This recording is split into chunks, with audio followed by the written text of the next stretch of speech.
A damning new CNN report has revealed how Trump's businesses are making loads of cash, not only off other Republicans hoping to gain Trump's favor, but also Trump's own campaign is funneling money to him in some very crazy ways. Let's start with the spending by other Republicans. CNN explains that about 150 congressional candidates have reported spending campaign funds at Trump businesses. Most of them have received then an endorsement from Trump at some point in their political careers.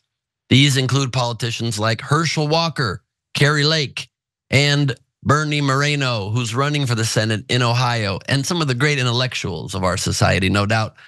In April 2023, as Moreno prepared to run for the Senate, he reported 2 payments at Mar-a-Lago totaling about $13,000 for event catering. That same day, one of those payments was made. Trump posted on Truth Social that he had heard Moreno, who he called a highly respected businessman, probably because he paid him directly money, was thinking of running for the Senate, and that he would not be easy to beat. Trump endorsed Moreno months later on December 19th. On December 21st, Moreno reported spending nearly $17,000 more at Mar-a-Lago, then spent another $80,000 there in January when his campaign held a fundraiser at the resort that raised about $350,000 in donations. Herschel Walker's campaign spent over $200,000 at Mar-a-Lago. At least he won. I'm being told he did not win the race. That was a waste of money. Kari Lake's campaign has spent over $100,000 at Mar-a-Lago this year. And I'm getting reports also, is that correct? She did not win. That is wild. So it's just even bribing Trump, it seems, without even getting the payoff of the office you're hoping to bribe the money with. That's my take on it, but I'm curious to hear the rest of the panel. Jordan, what are your thoughts on this madness? Hey, don't scroll away. Come back. Because before the video continues, we just want to urge you to lend your support to TYT. You power our honest reporting. You do it at tyt.com/team, and we love you for it. Yeah, it's such a grift. I mean, this is probably one of the biggest reasons, if not the biggest reason, why Trump is running again. Because you look on the campaign trail, he's not out there. We just talked about it in the last hour. And I'm sure you both will agree, his heart does not seem to be in it as much as we saw in 2020 and 2016. He's playing the same old tired bits. He's going back into the archives for old material. He doesn't have the juice. And he's letting JD Vance do most of the photo ops. But for him, he knows being in this position is a good way to make money. I'm not saying a lot, but it's a substantial amount relative to what the average person would see.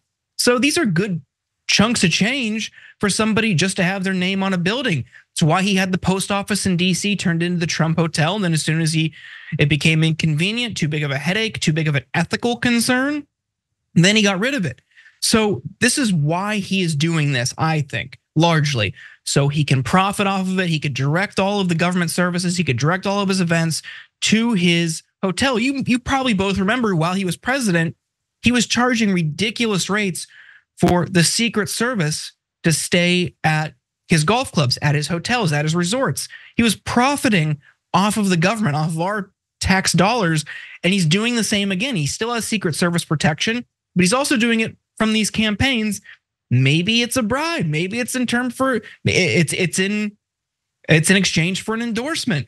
Kari Lake, like you point out, she's polling terribly in this Arizona race, but she's a Trump diehard. So it makes sense for her. Bernie Moreno, I don't know if that's going to help him against Sherrod Brown. That's a tough race for him. Sherrod Brown is beloved by a lot of people in Ohio, even Republicans. He's like the only Democrat that can win statewide there. So Bernie Moreno is just burning money in what could be a close race, but he's just doing it to curry favor with Trump. It's kind of funny to watch. Burning money might be his new best nickname. I think that might be the way to refer to him. Because the problem is not even just that he is not helping people win, but they're afraid if they don't give us money that he's going to attack them. He attacks his own as long as you're not a loyalist. And you make also a great point there as well, Jordan, that he's barely campaigning and his heart doesn't seem in it. He criticized Biden in 2020 for staying in his basement the whole time, and he just held a press conference in Mar-a-Lago saying, I'm doing lots from here. I'm doing the interviews of the TV, of the radio, and he's just doing it all from his own bunker. Just happens to have some gold on the wall. Mondale, what say you on this madness? I mean, listen, I think Jordan was spot on when he said Trump doesn't seem to be in it. Let me take this second to apologize to all of our viewers because I'm at an airport in Flint, Michigan, on the campaign trail, unlike Trump. So all the background noise is what you're hearing. But let's be clear. Trump is only running because he got attorney bills. He got bills that he can't afford to pay. He has fees that the court's going to obligate him to pay real soon. And he knows he needs someone to pay for it. And what better group than the 30 or so million of diehard Trump supporters to do that? I'm super excited about people wasting their money with Trump instead of spending it on something that can actually turn out voters, like having conversations or hiring organizers. So continue to go to Mar-a-Lago and trip over gold things that don't and will not help you win an election. Yeah, I can't argue that. And also you've got great noise canceling because we literally hear no background noise, just so you know. You can rest easy on that. Trump's campaign is the biggest spender on his own businesses by a lot. You might not be surprised, the easiest way for him to funnel money. So you think the amounts we just told you are a lot. Listen to this. CNN reports, since his first bid for president, Trump's principal campaign committee and associated PACs and super PACs have spent more than $28 million on his businesses.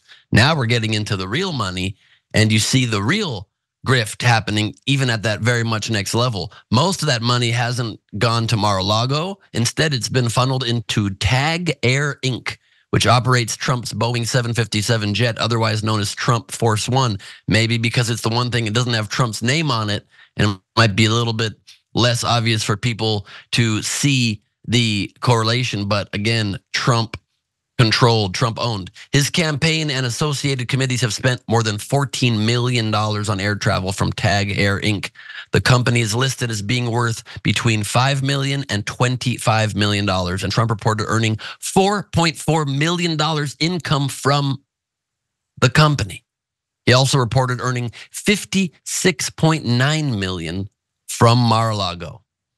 Does this violate any laws? Surprisingly, it does not seem to directly violate any laws, according to Daniel Weiner, director of the Brennan Center's Elections and Government Program, stating that it's not illegal for candidates rather, to spend campaign funds at their own businesses, provided that the businesses are charging them a fair market rate.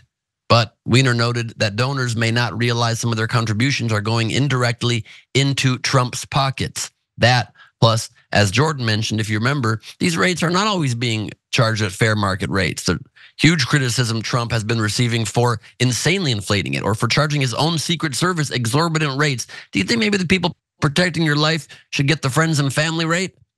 I would think so. Maybe that's why they're being a little fast and loose with his security. That's just my own personal guess. Jordan? Yeah, isn't there a first responder discount? They've got that at like Denny's. Trump can't swing that for golf carts and rooms at his resorts. Just he's such a crook. Like I just don't understand. And I know people are so like bought in on this cult of personality, but I still don't understand how there are people who are worried about paying their grocery bills, who are worrying about keeping the lights on, just making ends meet or living from paycheck to paycheck. How they don't see this guy and think he's a total fraud. What more will it take, if anything at all? And maybe it's just they won't ever recognize that or realize that. And that's a sad state of affairs.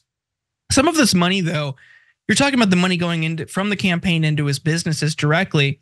They've hit members of Congress, the members of the squad, for ticky tack stuff. Like, I think it was Ilhan Omar's husband provided like website development services. One of the members of the squad had developed a website for them and charged a fair market rate for it. Just happened to be a skill they had and they did it. And they like made this into this huge scandal. Oh my God, how could you do that? You hired somebody that you're married to or engaged to. Who cares? You're talking about funneling millions, tens of millions directly from the campaign into your own businesses for this type of stuff. Not to mention all of the family members he's hired, all the money he's funneled to all of his different family members for campaign advisor spots. They're enriching everybody in that family off of these donors' contributions. It is such a scam. Yeah, they were probably mostly offended that squad member's husband charged fair market rates. They thought that was just a sucker move. Mondale. I mean, listen, I spent a lot of time in DC, guys, and I don't know if you remember, when Trump was in office, nobody wanted to do business or that were doing business with the White House or that was on a state visit stayed anywhere other than Trump Hotel. It was absolutely disgusting. They were charging $900 for meals that was probably worth 37, right? And of course I'm exaggerating that, but there was also something else going on where you said, Jordan, you said something about the family, all of the families making money or are just like horrible people. And I don't know if you say horrible people, but I just put that in your mouth. Do you remember when Jared Kushner and Trump's daughter were living in Georgetown, they would not even let Secret Service use their bathroom. The federal government had to pay some of the neighbors in Georgetown for the Secret Service to go use other people's bathroom while they were doing 8 and 9 hour shifts to protect these people. So the idea that people are gonna find out about the Trumps and then lose their mind, it's not gonna happen simply because Trump hates the people they hate and he does it out loud. And I think that's enough to keep those people exactly where they are. This is nothing. This is not a policy relationship. This is not a quid pro quo relationship. They're not getting anything from Trump other than the availability to use any amount of hate towards any people that are not like them. And that is okay enough for them. Yeah, that seems to be the state of affairs over there in today's Republican Party. You have to bow down to Trump. You got to pay what it seems he needs you to pay and then let the chips fall where they may. It's corrupt. It's wild they don't see it, but they don't. Thanks for watching the Young Turks. Really appreciate it. Another way to show support is through YouTube memberships. You'll get to interact with us more. There's live chat emojis, badges. You've got emojis of me, Anna, John, JR. So those are super fun. But you also get playback of our exclusive member-only shows and specials right after they air. So all of that, all you gotta do is click that join button right underneath the video. Thank you.